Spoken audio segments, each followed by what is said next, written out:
Bonjour, je suis Zerg, l'agent personnel de Florian. Je vais vous présenter sa carrière professionnelle et sa façon de procéder pour concevoir une action de formation. Il a débuté sa carrière dans la conduite d'engin en suivant et en obtenant un BEP conducteur d'engin. Après cela, il a travaillé pendant 10 ans en tant que tel sur les chantiers de travaux publics.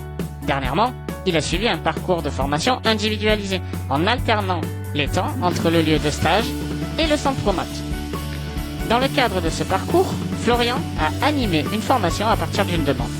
Pour concevoir un module de formation, il s'appuie sur le modèle ADI. C'est un processus de mise en place d'une conception pédagogique.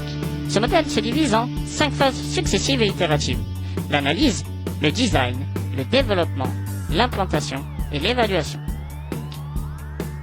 L'analyse. Cette phase consiste à analyser tous les éléments qui serviront à réaliser la conception de la formation. Le public cible, ses prérequis, niveau d'expérience, nombre d'apprenants, rôle dans l'entreprise. L'objectif de la formation, les modalités, les ressources existantes et les moyens à disposition.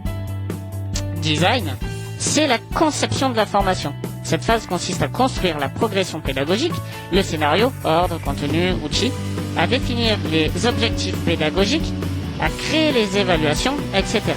C'est 45% du processus. Vient ensuite le développement, phase qui permet de réaliser les ressources et activités, de créer le syllabus des séquences et des différents médias. Les statiques, tels que les fiches, et ceux dynamiques, tels la vidéo ou le diaporama. C'est dans cette phase également que sont mis en forme les évaluations. Une fois ces 3 phases réalisées, c'est au tour de l'implantation. C'est l'animation des séances face aux apprenants ou la mise en place des cours dans une plateforme pédagogique. Et pour finir, l'évaluation. Non pas l'évaluation des connaissances, mais l'évaluation que les apprenants font de vous et de votre formation. On parle de feedback également.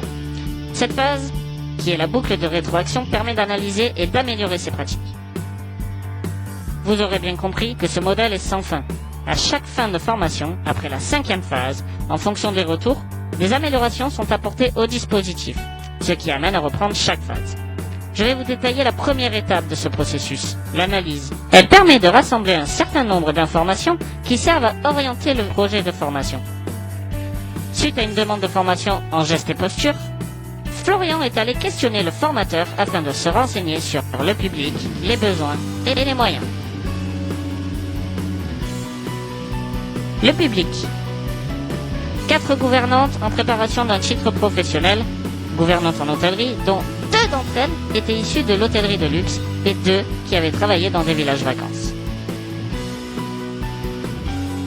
L'objectif identifié était de les sensibiliser aux risques qu'engendrent les gestes et postures, qui s'inscrit dans le cadre de leur réac.